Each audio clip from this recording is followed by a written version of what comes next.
Dear viewers, আজকে আমি আমের ফলন বৃদ্ধি এবং আম গাছের যত্ন নিয়ে বিস্তারিত আলোচনা করব। জানুয়ারি থেকে শুরু করুন। আমের মুকুল রক্ষার সহজ উপায় জেনে রাখুন।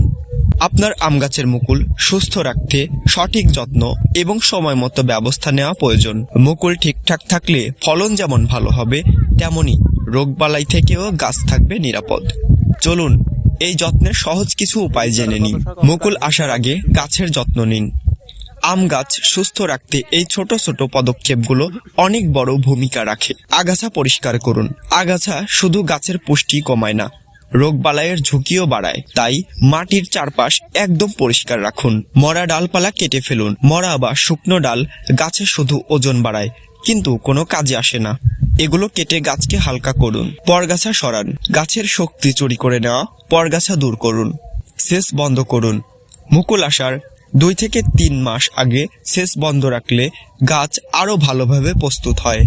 প্রথম স্প্রে সময় মতো করলে ভালো ফল পাবেন। মুকুল যখন 4 থেকে 6 ইঞ্চি হয়, তখন সঠিকভাবে স্প্রে করলে গাছ রোগমুক্ত থাকে। কিভাবে ব্যবহার করবেন? 1 লিটার পানিতে 0.5 মিলি ইমিডাক্লোপিড কীটনাশক, 2 গ্রাম ম্যানকোজেব ছত্রাকনাশক। কিভাবে ব্যবহার করবেন? গাছের সমস্ত অংশ ভালোভাবে ভিজিয়ে স্প্রে করুন। মনে রাখবেন, ফুল ফোটা অবস্থায় কোনো ধরনের স্প্রে করা যাবে না। প্রয়োজন হলে জানুয়ারিতে আরেকটি স্প্রে করুন। যদি জানুয়ারি মাসে কুয়াশাচ্ছন্ন আবহাওয়া থাকে, তবে মুকুল আসার 15 থেকে 20 দিন আগে স্প্রে করতে পারেন। কিভাবে ব্যবহার করবেন? 1 লিটার পানিতে 1 মিলি সাইপারমেথিন কীটনাশক, 2 গ্রাম সালফারযুক্ত ছত্রাকনাশক। এটি কিভাবে সাহায্য করবে? হপার পোকা থেকে রক্ষা, টিস্যু মোল্ড ছত্রাকের আক্রমণ কমানো। দ্বিতীয় স্প্রে, যখন মুকুলে ফল আসবে আমের, মটর দানা আকৃতি তৈরি হলে দ্বিতীয় স্প্রে করতে হবে। কি ব্যবহার করবেন?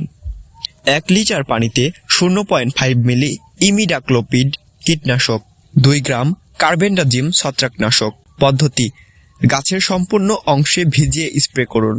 আপনার গাছের জন্য আপনার ভালোবাসাই আসল যত্ন। আপনার আম গাছের মুকুল সুরক্ষিত রাখতে এই কয়েকটি ধাপ অনুসরণ করুন। গাছের সঠিক যত্নই ভালো ফলনের চাবিকাঠি। কৃষি বিষয়ক পরামর্শের জন্য নিকটস্থ কৃষি কর্মকর্তার সাথে যোগাযোগ করুন। ধন্যবাদ।